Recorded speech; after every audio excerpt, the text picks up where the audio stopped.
Hola, ¿qué tal? Saludos desde el Centro Empresarial de Arona, Las Galletas, donde se desarrolla el programa de actividades para el fomento de la innovación empresarial en el municipio de Arona, R-Innova 2024-2026, que es fruto de un convenio de colaboración entre el ayuntamiento de este municipio de Arona y la Fundación General de la Universidad de La Laguna. Todo desde la plataforma Arona Emprende del área de promoción del ayuntamiento.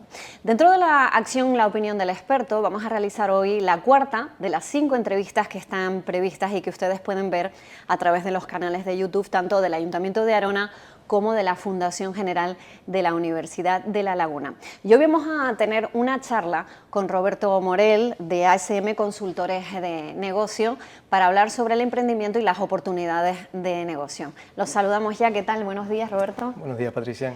Bueno, lo primero que queríamos especificar y explicar es qué diferencia hay entre alguien que emprende un negocio, que inicia una empresa, que se plantea lanzar su proyecto o mejorarlo, porque muchas veces ya tenemos una idea de proyecto pero vemos que no está funcionando bien, y un trabajador que decide ya no trabajar por cuenta ajena, sino por cuenta propia, ¿no? Hay diferencias entre el autoempleo y el emprendimiento, ¿verdad?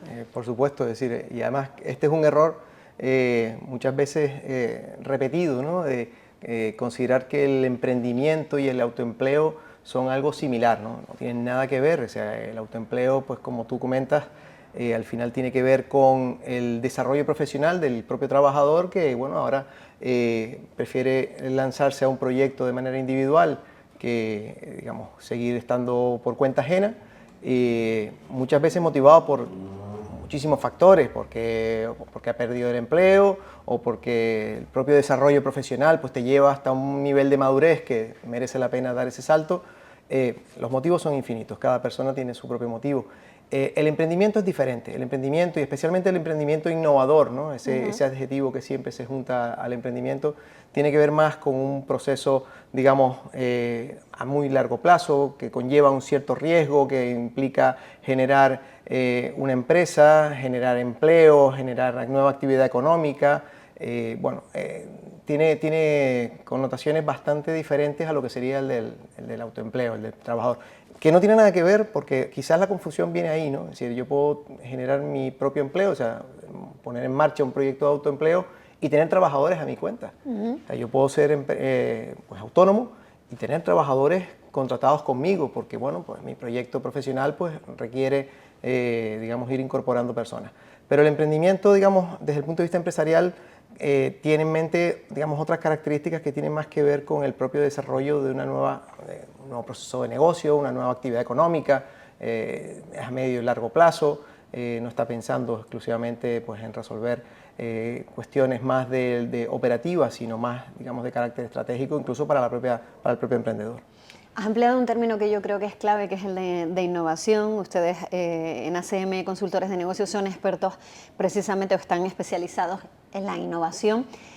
Ser innovador implica ser puntero en nuevas tecnologías, introducir nuevas tecnologías, nuevos sistemas de comunicación, ¿o estamos hablando de otra cosa? A ver, la innovación tiene su origen o parte, digamos, en cierta medida de una disrupción tecnológica, un cambio tecnológico, ¿no? O sea, originalmente, pero no solo se circunscribe al ámbito de la tecnología.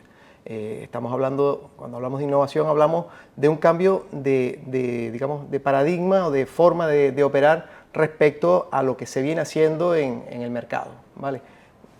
Una innovación puede estar muy enfocado al ámbito comercial. Oye, la forma en que yo digamos, capto mis nuevos clientes, cómo vendo, cómo accedo a los mercados, cómo abro nuevas oportunidades en nuevos territorios. Vale, ahí hay una innovación que está más cerca del ámbito comercial.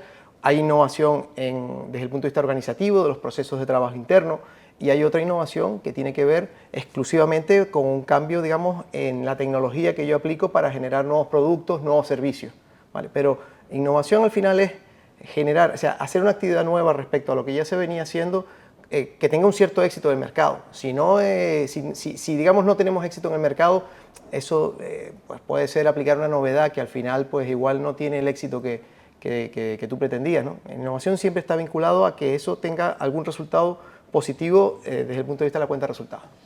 ¿Y de dónde hay que partir, no? Porque normalmente estos proyectos empiezan con una ilusión, con una idea, pero claro, ¿cómo se materializa?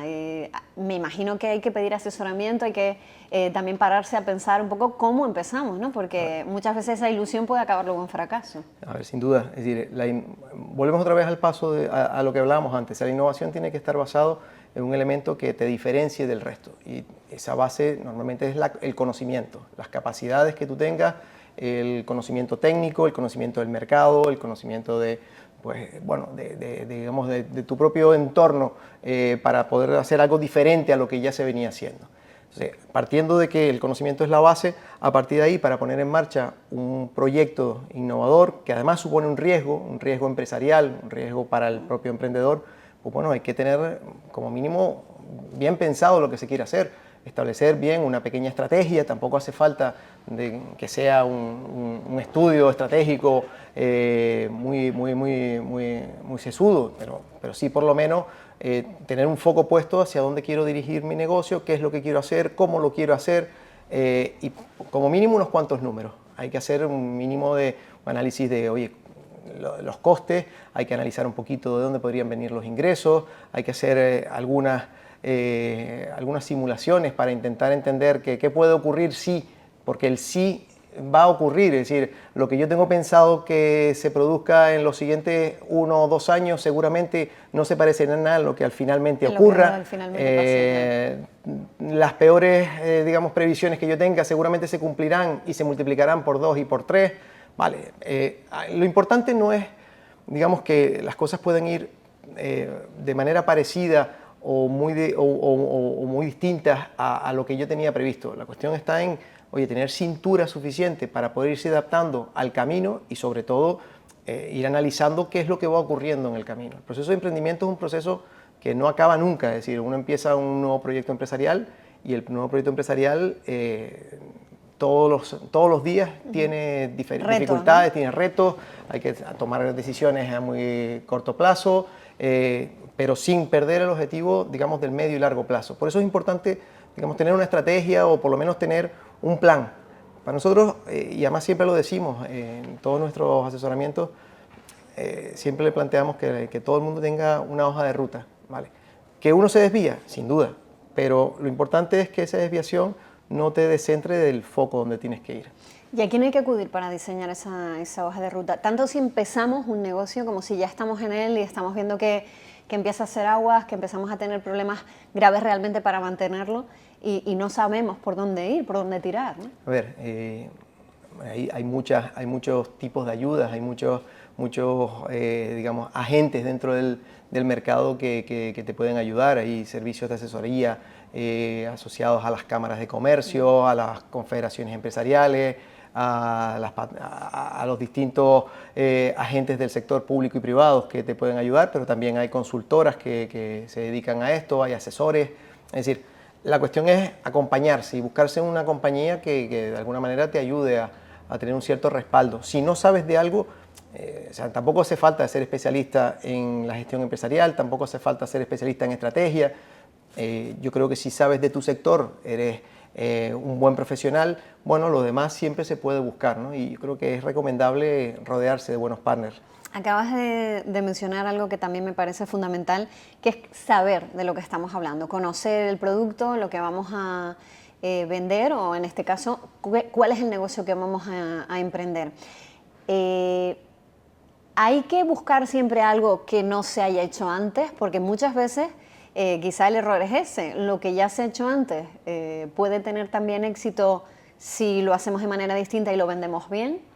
Es que, a ver, esto es complicado, es decir, buscar algo que no se haya hecho antes, que el mundo es muy grande, alguien ha hecho algo siempre similar a lo que estás similar, haciendo. ¿no? Es decir, quizás lo que uno tiene que estar es muy atento a lo que el mercado está demandando.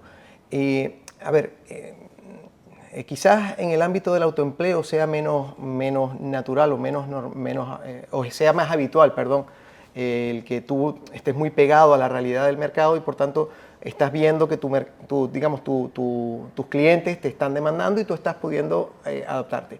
En el ámbito del emprendimiento innovador, como normalmente y especialmente en todo aquel que tiene que ver con cambios disruptivos, nuevos productos, nuevos procesos, donde el emprendedor siempre quiere tener el mejor producto posible para venderlo, se pierde la perspectiva de que lo importante es vender.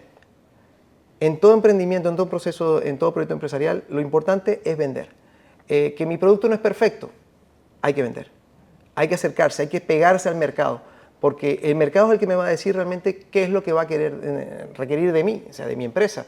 Yo puedo tener un producto, un servicio pensado y muy bien pensado, fruto de mi experiencia, de mis conocimientos, pero la realidad es la que me va a ir colocando en donde realmente yo pueda tener algún valor.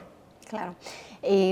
Hemos hablado muchísimas veces de diversificación económica, es el tema recurrente, ¿no? Seguimos estancados en cierto sentido a la hora de salir del sector, el motor, ¿no? que mueve Canarias, que es el turismo, el sector económico que más genera empleo, que más visitantes atrae, que más récord supera. Estamos hablando de más de 18 millones de turistas el año pasado, y este año pues se espera superar esa cifra. ¿De dónde partimos hacia ese camino a la diversificación? Porque el discurso es recurrente y la declaración de intenciones también. O sea, siempre hay un interés por diversificar, y es verdad que hay intentos de diversificar. Ahora hablaremos de otros sectores que no son el turismo, pero parece que no terminamos de arrancar en ese sentido, ¿no? Esa es la piedra filosofal del desarrollo económico de las islas, ¿no?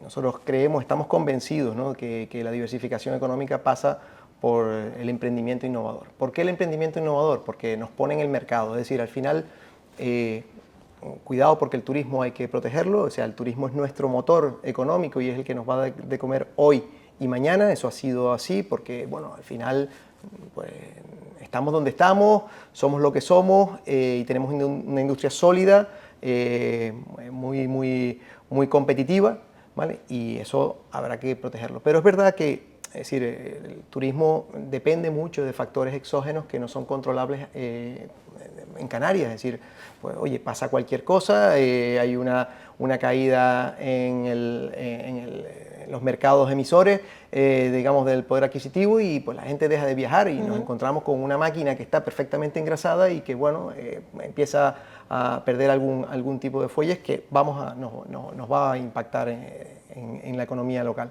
Entonces hay que buscar, digamos, otros palos, no que sustituyan al turismo, sino que, digamos, sean complementarios, que ayuden.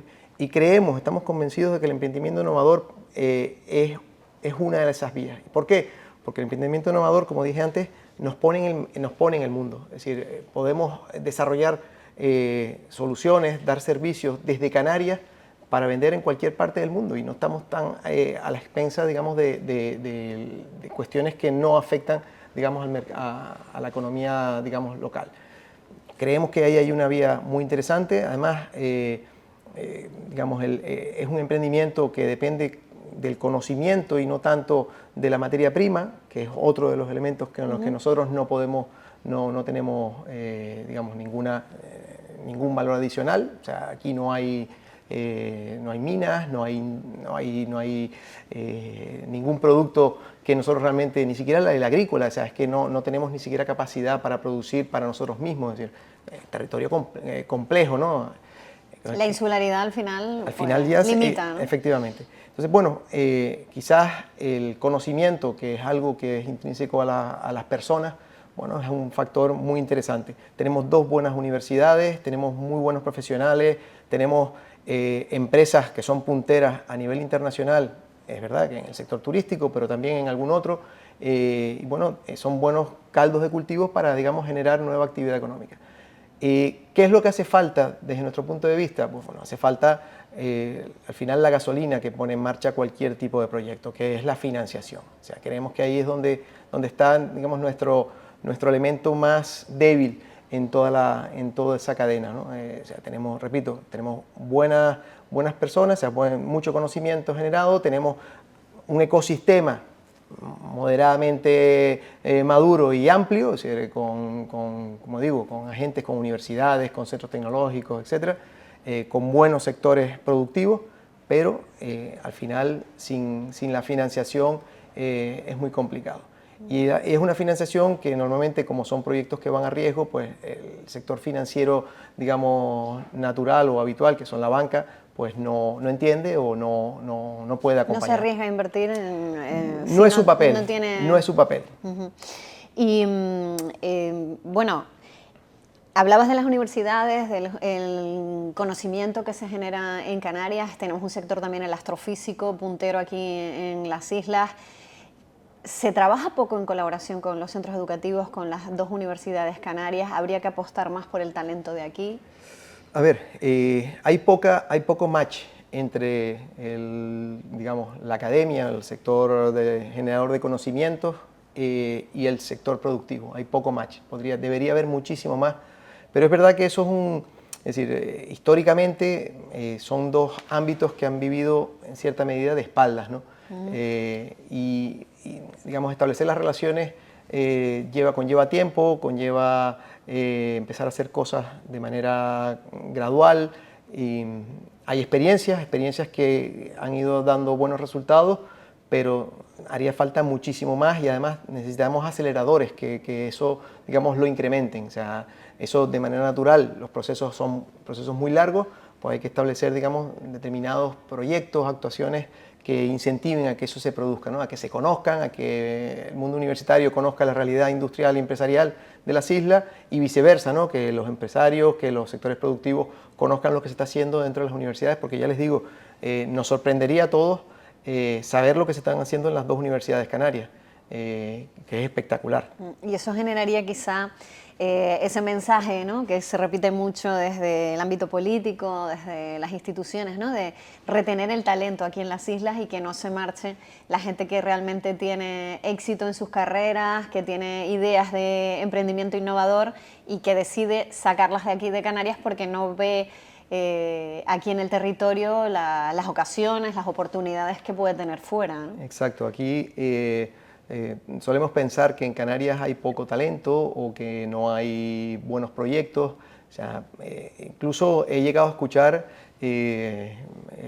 personas que dicen que en Canarias no se generan proyectos realmente competitivos e innovadores y se sorprenderían. O sea, a nosotros nos llegan, pues no voy a decir todos los días, pero con bastante frecuencia proyectos que son espectaculares, proyectos que podrían competir en cualquier parte del mundo. O sea, aquí se han diseñado desde sondas urinarias que cambian completamente el paradigma del sondaje a nivel mundial, proyectos de construcción de edificios con impresión 3D directamente en obra, proyectos de utilización de energías renovables en comunidades energéticas que son realmente novedosas y que desde el resto de la península pues están observando lo que se están haciendo en estos proyectos en Canarias.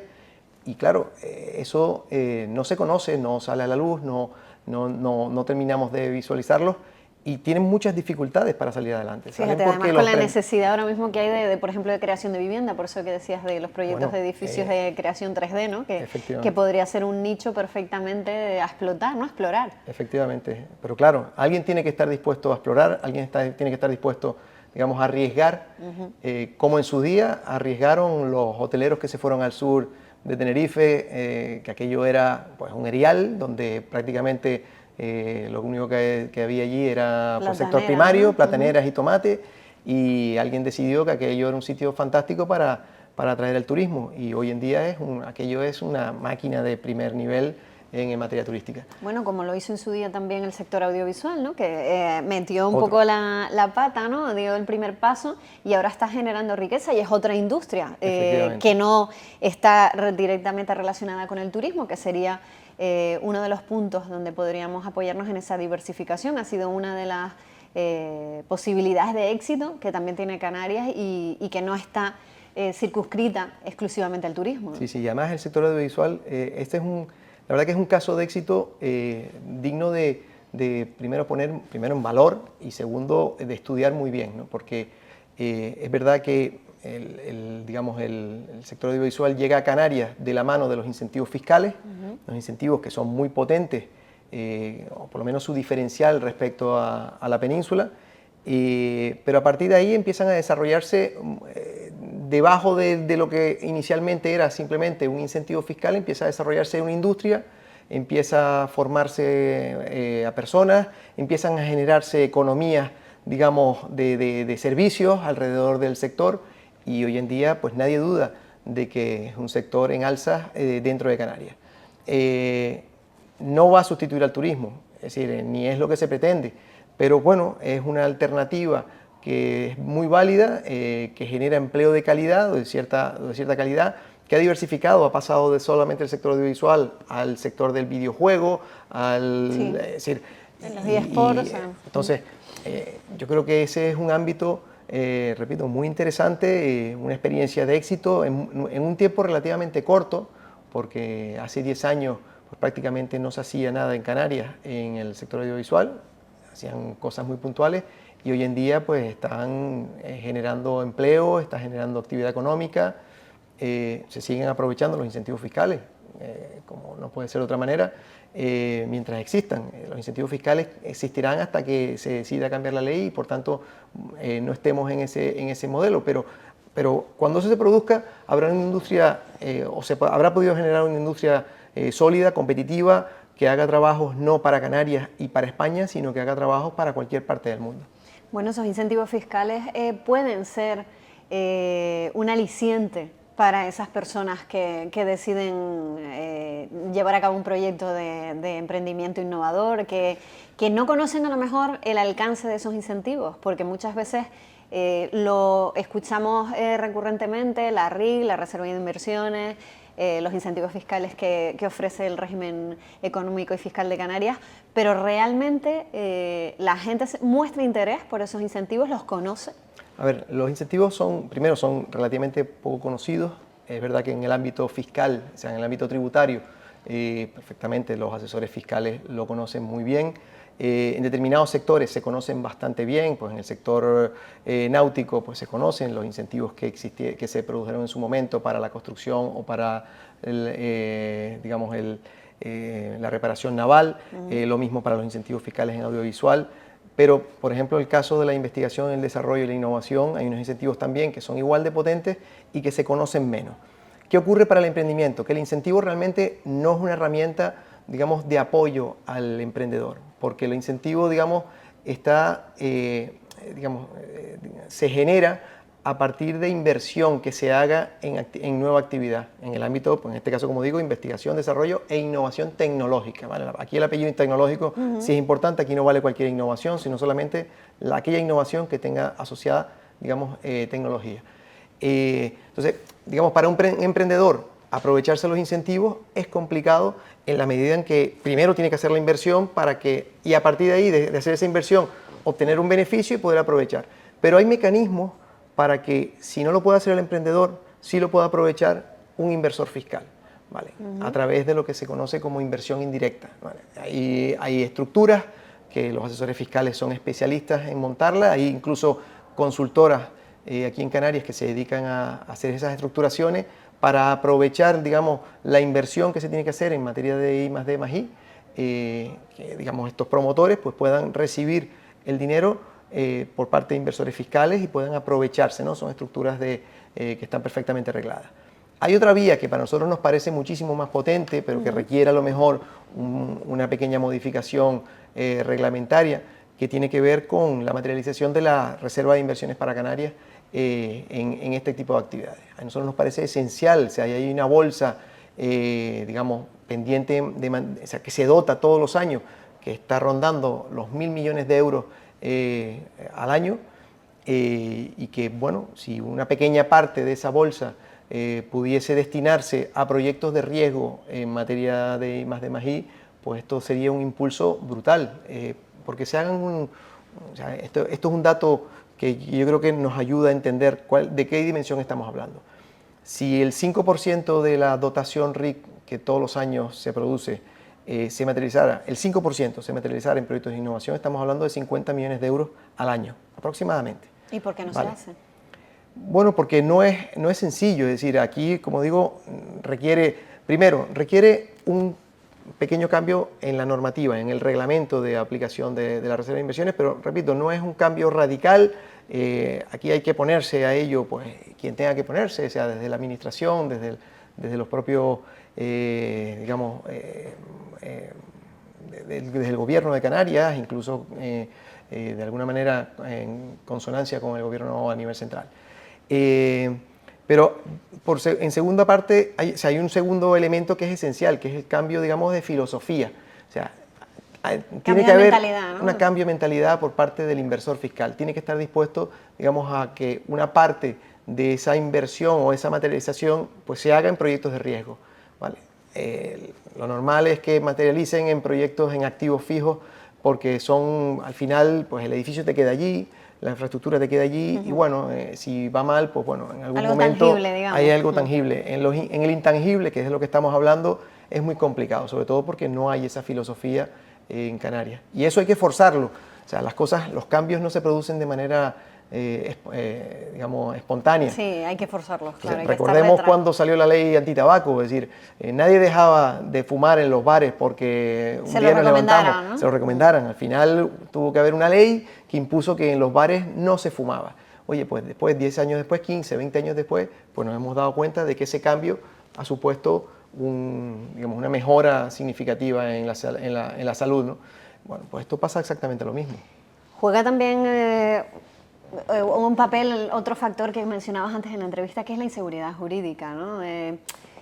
Hay muchas dudas a veces, mucho miedo, mucho temor a lo que pueda pasar si uno invierte el poco dinero que haya podido reunir o que haya podido sacar para mantener su negocio o sacarlo adelante, ¿no? Eso es clave, es decir, vamos, cada uno de nosotros, si tuviésemos que colocar nuestros ahorros en algún sitio, buscaríamos aquellos que nos den o la mayor rentabilidad o la mayor seguridad de que no se va a perder. Eso es así.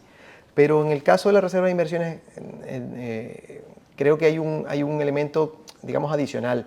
O sea, estamos hablando de que la filosofía de la Reserva era, digamos, ahorrar, digamos, en obligaciones que tenía el empresariado para reinvertir en la actividad económica.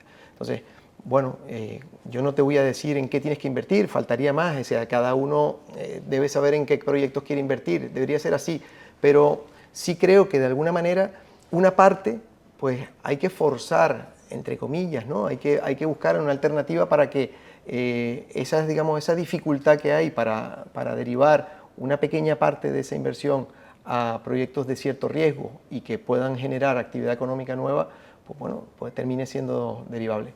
Esto es una opinión muy particular, por supuesto discutible por cualquiera, porque dirá, pues pon tú el dinero en riesgo, ¿no? Bueno, a lo mejor si yo tuviese alguna posibilidad de, digamos, de disminuir mis impuestos y me obligaran a que una parcela muy pequeña de esa cantidad pues se tenga que dirigir a determinado tipo de inversión, igual puede ser eso, como puede ser en salud, en sanidad, o puede ser en vivienda. Es decir, para eso están los gobiernos, las administraciones, ¿no? Para decidir, tomar esas decisiones. Claro, aquí está la pregunta del millón, ¿no? Tú que eres experto, que conoces el tema, que sabes cómo está el mercado, ¿en qué tipo de negocio hay que invertir ahora? ¿Cuáles son, digamos, las apuestas por las que debería Canarias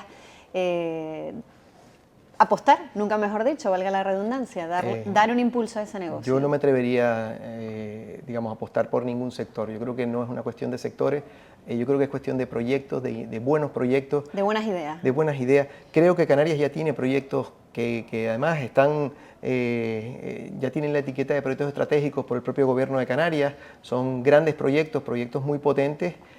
Bueno, pues ahí hay un punto de partida para empezar a apostar, ¿no? A partir de ahí yo no me atrevería a decir ningún sector porque igual nos llevamos una sorpresa y el sector primario es un sector potentísimo, pero no lo sé, no soy especialista Es la idea quizá, ¿no? Lo que supone un éxito o un fracaso al final, el resultado, ¿no? No solo la idea, sino la implementación, también las expectativas que pueda tener, digamos, por parte del mercado. Es decir, estos son procesos muy complicados, muy complejos. No hay una varita mágica que diga que este proyecto... Yo he visto muy buenos proyectos morirse en el camino y he visto proyectos que no tan buenos que parecían quizá han buenos y tenido que al más final han éxito. tenido un éxito y han generado actividad de una manera espectacular, ¿no? Y generando empleo y haciendo cosas fuera de Canarias. Entonces, ¿cuál es la varita mágica? Pues no se sabe. Está claro que no hay recetas No hay. infalibles, no hay recetas mágicas. Pues Roberto Morel, de ACM Consultores de Negocio, yo creo que hemos tenido una charla por lo menos productiva, que va a servir a quienes nos estén viendo para, pues bueno, a lo mejor no tomar la iniciativa, pero empezar a plantearse ciertas cosas, o a los que ya la han tomado, a replantear otras cuestiones en su negocio que a lo mejor no habían visto, ¿no? O no se habían planteado. Muchísimas gracias por acompañarnos. Muchas gracias a ti y a la Fundación por la invitación. Pues muchísimas gracias como siempre. Saben que nos pueden ver en los canales de YouTube del Ayuntamiento de Arona y también de la Fundación General de la Universidad de Las Lagunas. De La Laguna nos despedimos desde el Centro Empresarial de Arona aquí en Las Galletas. Hasta la próxima entrevista. Gracias.